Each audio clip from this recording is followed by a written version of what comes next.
நான்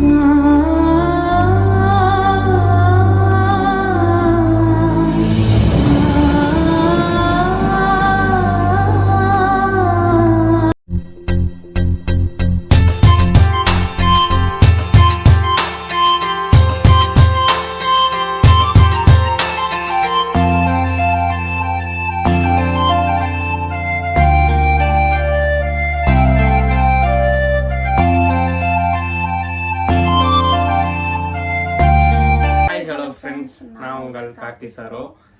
இன்னைக்கு ஒரு எங்களோட லைஃப் டிராவல் பத்தி நம்ம பார்க்க போறோம். எங்க லைஃப் எப்படி ஸ்டார்ட் ஆச்சு, நாங்க லவ் பண்ணி தான் கல்யாணம் பண்ணிக்கிட்டோம், அந்த லவ் ஸ்டோரி எப்படி, எங்க மேரேஜ் எப்படி நடந்துச்சு அப்படிங்கிறத வந்து இன்னைக்கு நாங்கள் உங்களுக்கு ஃபுல் டீட்டெயில்ஸாக சொல்ல போகிறோம். ஏன்னா நிறையா பேர் நிறைய கேள்விகள் கேட்டிருக்கீங்க. உங்கள் கல்யாணம் எப்படி ஆச்சு, நீங்கள் எப்படி லவ் பண்ணீங்க, நீங்கள் எந்த மாதிரி உங்கள் சூழ்நிலை இருந்துச்சு அப்படிங்கிறத நிறைய கேள்வி கேட்டிருந்தீங்க. அதுக்கான மொத்த பதிலும் இப்போ இந்த வீடியோவில் உங்களுக்கு நான் ஃபுல்லாக சொல்ல போகிறோம். இந்த வீடியோ ஃபுல்லாக ஸ்கிப் பண்ணாமல் பாருங்கள். அப்போ தான் எங்களோட லைஃப் எப்படி வந்துச்சு என்ன ஏதுங்கிறது உங்களுக்கு புரியும். ஸோ நீங்கள் அந்த வீடியோ ஃபுல்லாக பார்க்கணும். எங்கள் வீடியோவை ஃபஸ்ட் டைம் பார்க்குறவங்க எங்கள் சேனலை சப்ஸ்கிரைப் பண்ணுங்கள், எங்கள் சேனலுக்கும் சப்போர்ட் பண்ணுங்கள். நாங்கள் போடுற எல்லா வீடியோவும் நீங்கள் கண்டிப்பாக ஸ்கிப் பண்ணாமல் பாருங்கள். உங்களுக்கு எல்லாத்துக்கும் பிடிச்ச மாதிரி தான் நாங்கள் வீடியோ போடுவோம். ஸோ இன்றைக்கி எங்களுடைய லவ் ஸ்டோரி பற்றி தான் நாங்கள் சொல்ல போகிறோம். எங்களோட லவ் எப்படி ஸ்டார்ட் ஆச்சு, எப்போ ஸ்டார்ட் ஆச்சுன்னா, அதுக்கு முன்னாடி பக்கத்தில் இருக்க பெல் ஐக்கானை கிளிக் பண்ணிக்கோங்க. அப்போ தான் நாங்கள் போடுற வீடியோ உங்களுக்கு நோட்டிஃபிகேஷனாக வரும். எங்களோட மேரேஜ் டேட் எப்போன்னு பார்த்தீங்கன்னா மே 31, 2019 அன்னைக்கு தான் எங்கள் மேரேஜ் நடந்துச்சு.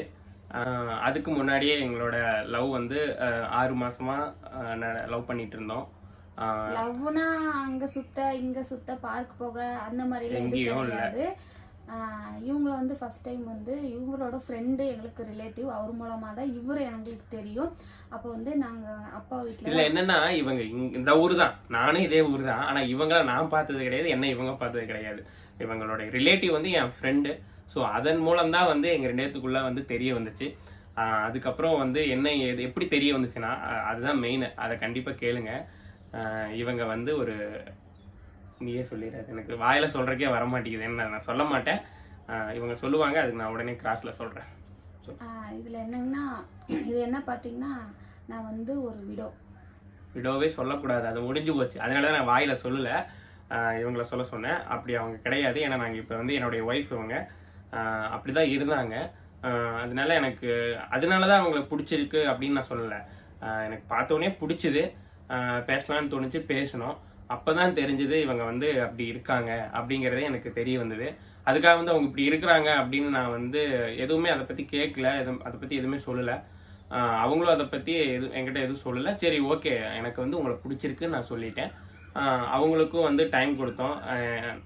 சொன்ன உடனே அவங்களும் உடனே பதில் சொல்ல டைம் கொடுத்தாங்க. அவங்க யோசிச்சாங்க, அவங்க ஏதாவது சொல்லுவாங்க அப்படின்னு. நான் டெய்லியும் போவேன், அவங்கள பார்க்கலாம்னு நினைச்சு பார்ப்பேன், பேசலாம்னு நினைப்பேன். நான் முடியாது. ஏன்னா இவங்க அப்போ ஒரு பக்கம் வேலைக்கு போயிட்டு இருந்தாங்க, நானும் இன்னொரு பக்கம் வேலைக்கு போயிட்டு இருந்தேன். அப்போ எங்களுக்கு டைம் இல்லை அடிக்கடி மீட் பண்ண விட்டாங்க. நாங்கள் ஒரு பக்கம் வேலைக்கு போக, இவங்க ஒரு வேலைக்கு போக அப்படின்னு.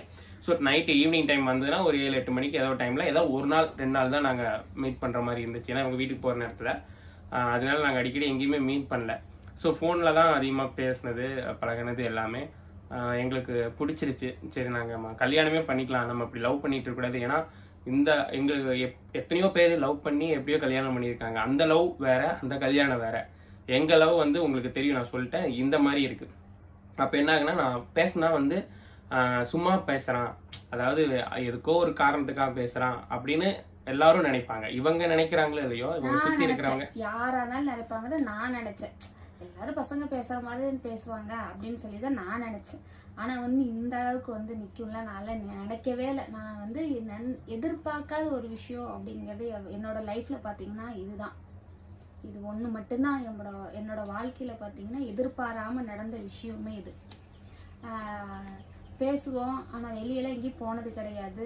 ஃபோன்ல தான் பேசியிருக்கோம், பழகியிருக்கோம். அதோட சரி, இவங்க வந்து ஒர்க் பண்ணிட்டு இருந்தாங்க. நைட் டைம் வந்தாங்கன்னா கொஞ்ச நேரம், அது பேசலாம் மாட்டோம், அங்க நிற்பாங்க, பார்த்துட்டு போவாங்க. அதோட சரி, எங்க ஊர்லயே தான் ஒரே ஊர் தான் நாங்க 2 பேருமே. இப்ப இந்த வீடியோ வந்து எல்லாருமே பார்ப்பாங்க. இதனால எங்களை பத்தி யார் தப்பா நினைச்சாலும் பரவாயில்ல. தெரியும், எங்களை பத்தி தெரிஞ்சவங்களுக்கு தெரியும், தெரியாதவங்களுக்கும் தெரிஞ்சுக்குங்க. அதுக்காக தான் இதை சொல்றோம். ஏன் இந்த வீடியோ நாங்க மறுபடியும் போடுறோம் உங்களுக்கு சொல்றேன்னா, நிறைய பேர் எங்ககிட்ட பிரைவேட்டா கேட்டிருக்காங்க, உங்க லவ் ஸ்டோரி சொல்லுங்க அப்படின்னு. அது இல்லாம வந்து என் பெரிய பையனோட வீடியோ எல்லாம் போட்டிருக்கப்போ உங்களுக்கு இவ்வளவு பெரிய பையன் இருக்குதா, அப்புறம் பார்த்தா அண்ணா சின்ன பையனா இருக்கிறாங்க அப்படின்லாம் நிறைய ஏன்னா நாங்க லவ் பண்றப்ப எனக்கு தெரியும் இவங்களுக்கு வந்து 2 பசங்க இருக்காங்க அப்படிங்கிற அது எனக்கு உண்மை தெரியும். ஸோ அது 2 பசங்க இருக்கிறாங்க அப்படிங்கிறதுக்காக நான் வந்து இவங்களை வேண்டாம் நான் ரெஜெக்ட் பண்ணல. இருந்துட்டு போகுது எனக்கு பையனா என் பையனா அவங்க இருந்துட்டு போகுது அப்படின்னு சொல்லி தான் இவங்ககிட்ட நான் அப்ரோச் பண்ணேன்.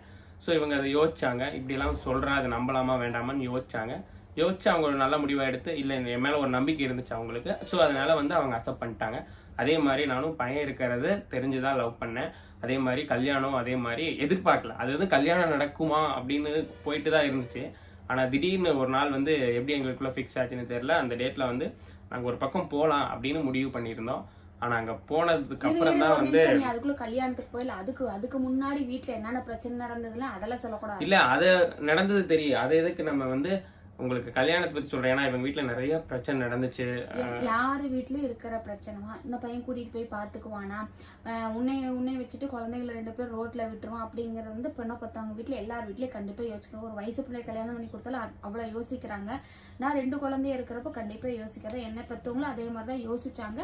யோசிக்கிறத விட அதை வாய் விட்டெல்லாம் சொன்னாங்க. இருந்தாலுமே நான் இவங்க மேல இருக்கிற நம்பிக்கைங்கிற ஒரே காரணத்தினாலதான் நான் வந்து சொல்லப்போல எங்க கல்யாணத்தப்பல தம்பி எங்க கூட 1 வருஷமே இல்லவே இல்லை. எங்க வீட்டுல யாருமே பேசவே கிடையாது. பசங்க 2 பேரும் எங்க அப்பா அம்மாவே வச்சுக்கிட்டாங்க, எங்ககிட்ட கொடுக்கவே இல்லை. அவங்க பசங்க இல்லாம நான் வந்து ரொம்ப நாள் தூங்காம சாப்பிடாமலாம் நல்லா அழுதுருக்கேன். அதெல்லாம் உண்மையான விஷயம்தான்.